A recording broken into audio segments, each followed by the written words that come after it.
السلام عليكم، ان شاء الله تكونوا بخير. وصفة اليوم بوراك التركي. بوراك يعني روعة، يعني ما نفضلهش على البوراك العادي لخاطرش هذاك اكسبريس، يعني في ساعة تخدم. مي هذا يبغي النفس طويل، يبغي واحد تكون عنده لوغو للطياب. يعني يدي شوية وقت، ولكن جربوها وتشوفوا. اذا كما راكم تلاحظوا باغي نبدا بالحشو اللي غادي نديرها في هذا البوراك. راك تشوفوا البصل هذا اللي خدمته معكم الخطره اللي فاتت، اللي قلت لكم البصل الخضر وطحنته ودسيته في الكونجيلاتور، ها هو راني نخدم به. اذا نبدا بالحشو الاول، والحشو هنايا كيما بغيتو، يعني كل وحده واش بغات دير في الحشو. اذا درت البصل، درت الطوماطيس، ودرت الزروديه، هذه غير حبه زروديه راه تبان كلي كونتيتي كبيره، زوج فصوص توم، نرابيهم، ندير كلشي مع بعض ونبدا نقلي فيهم. اذا التوابل تاني قبل ما نقلي نتعرفوا عليهم، عندي الملح، عندي الفلفل الحار، عندي الكركم، الفلفل الاسود، القزبر المطحون وراس الحانوت، ونبدا نقلي. هنا ما نديرش اللحم، يعني اللي عنده يدير، بغى يدير الكفته، بغى يدير الدجاج. انا ما كنتش باغي ندير، ومن بعد درت شويه طون. كنت تشوفوا هنايا هذه غير نص حبه تاع عجوه، تقريبا غير نص حبه، خاطر شويه حار وولادي ما يبغوش الحار، بس درتها غير شويه يطلق النكهه.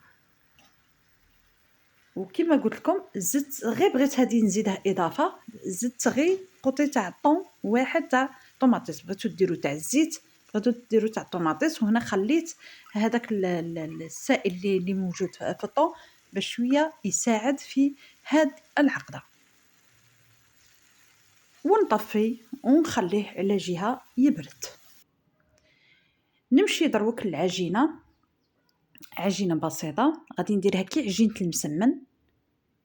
شوفوا غادي ندير الماء، درت الماء شويه حامي، وهذا غير نص ماء بارد مع بعض غادي يجي دافي. وهنا غير مغرف نتاع سكر والملح، نبدا غير بشويه، غير باش شويه هكا يتحل السكر. والفرينه راني مغربلتها، ونبدا نزيد الفرينه حتى نتحصل على عجينه. هنا ما نعطيكمش المقادير تاع الفرينه، لان كل وحده عينها هي ميزانها. مادامكم تزيدوا في الفرينه وهي بشويه بشويه تتولي عجينه، وتكون يعني ماشي كاع طريه حتى تلصق في اليدين. ودوك تشوفوا معايا في الفيديو.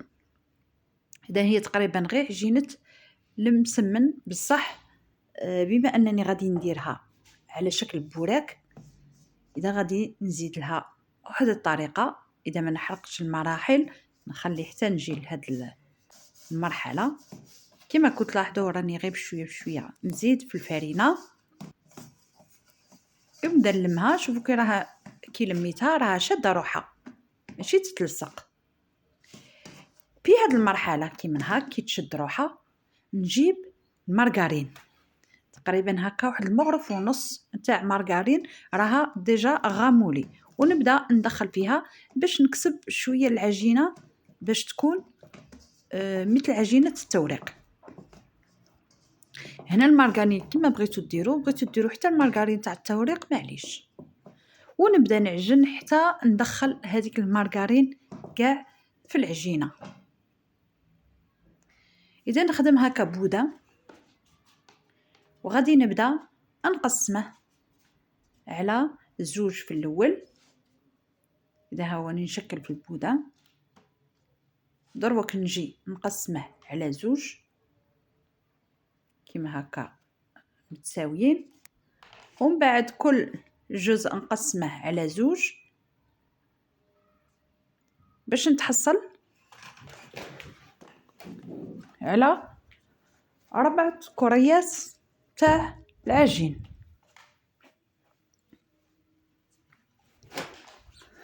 كما كنت لاحظوا. وكما تعرفوا العجين دائما يبغي يرتاح، مهما كما كانت العجينه تبغي ترتاح. غادي نديرها في صينيه. هنايا قبل ما نديرها في الصينيه راكم تشوفوا كل كريه عاود قسمتها على زوج، في النهايه تحصلت على 8 تاني نكورهم هكا. وكما قلت لكم العجينه تبغي ترتاح نديرها على الصينيه، نغطيها ونخليها ترتاح واحد 10 دقائق كاع ربع ساعه الا كثرت. من بعد نجي نبدا نورق في كل كريه على جهه، وهنا المارغرين راني مذوبتها، نبدا ندير هكا بيدي ولا ندير بالبانسو ونبدا نحل. هنا اللي راه عندها المطبخ لاباياس تاعها مليحه تحجن غير على الرخامه. هنا ان شاء الله ربي يرزقني ونعاود الكوزينه نتاعي ونبدا نخدم الوصفات على الرخامه. هنا راني استعنت، ما نجمش ندير على البوطاجي راه شويه قديم، اذا استعنت بهذه الصينيه ندير نورق فيها. اذا وقلت لكم ندير المارغرين راها دايبه ونبدا الحل. اذا العجينه الاولى اللي حليتها راني دايرتها في جهه منها، راه باينت لكم منها في القنت، وهذه الزوجه نعمرها كيما هكا بالمارغرين دايبه. اذا تبعوا معايا الطريقه مليح ونعاود نحط هذيك الزوجه فوقها. وفي الاول قلت لكم غادي نخدم كيما نخدم المسمن، نبدا نزيد نحلها شويه.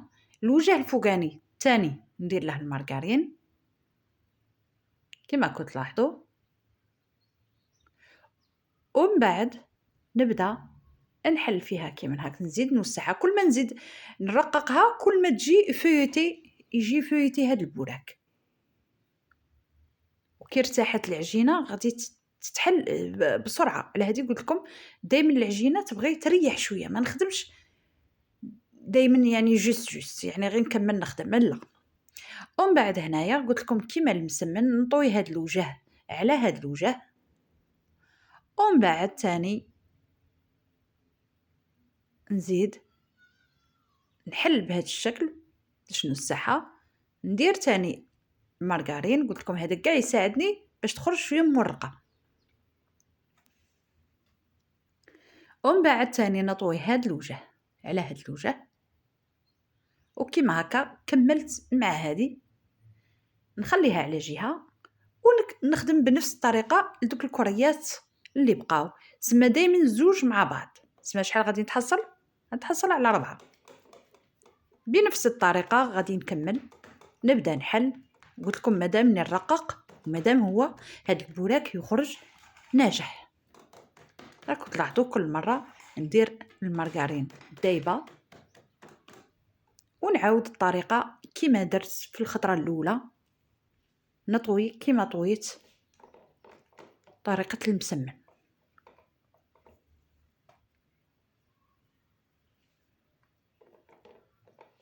قلت لكم هذا البوراك خرج لي يعني ما شاء الله، ويقطع لكم شحال من حبه. بالتالي غادي نحسبوا مع بعض شحال من حبه خرجت لي هاد العجينه.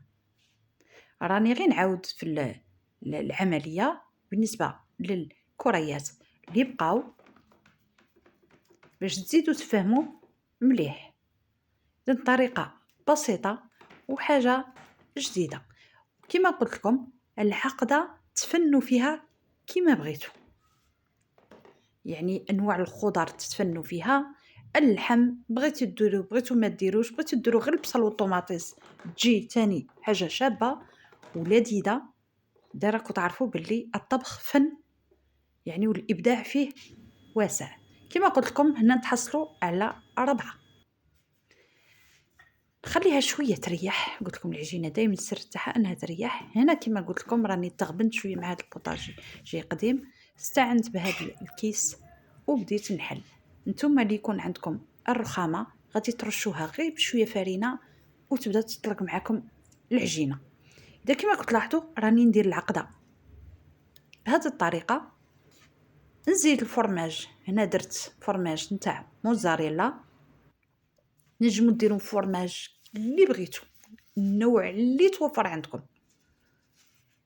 ونبدا نقلب بهذا الشكل. راكم تشوفوا الكيس كيفاش غبني. اذا ان شاء الله ربي يرزقنا ونخدم الكوزينه الا رزقني الله. قولوا امين. بهذه الطريقه راكم تشوفوا راني نطويها، حاجه سهله. ايوا، ومن بعد نجيب بالسكين ونقطع البقيه تاع العجينه. وهنايا نكون تحصلت على ان بودان خدمته وفي وسطه العقده. قلت لكم كنت تكونوا على الخدمه تجي سهله. ها هو البودان. ومن بعد ندير الجزء اللي كان متبقي نفس الشيء، ندير العقده، ندير الفرماج، نلويها باش نتحصل على ان بودان بهذا الشكل.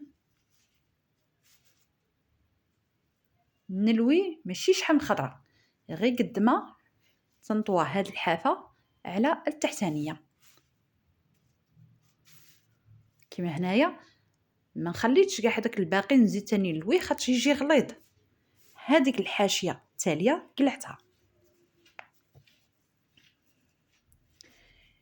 اذا كل حبه من هذيك المربعات اللي كانوا عندي تاع 4 يخرجوا لي 2 نتاع هاد الحربوش ولا البودان. ونجيب هنا الصينيه تاع الفرن، نكون درت لها بابي كويسون ورق طهي، ونحط هاد لي بودان واحد قدام واحد بلا ما نلصقهم، هكا متباعدين شويه على بعضهم، ونبدا نسقم. اذا نفس الطريقه غادي نكررها على دوك المربعات 4. كل مربع غادي يعطيني 2 من هاد لي بودان. في التالي تسمى شحال غادي تخرج لي؟ غادي تخرجوا لي 8 نتاع لي بودان.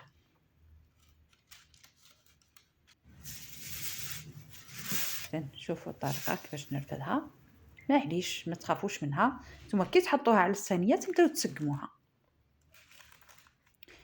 اذا تحصلت على 8 تبارك الله. اذا غادي تقطع لي شحال من حبه.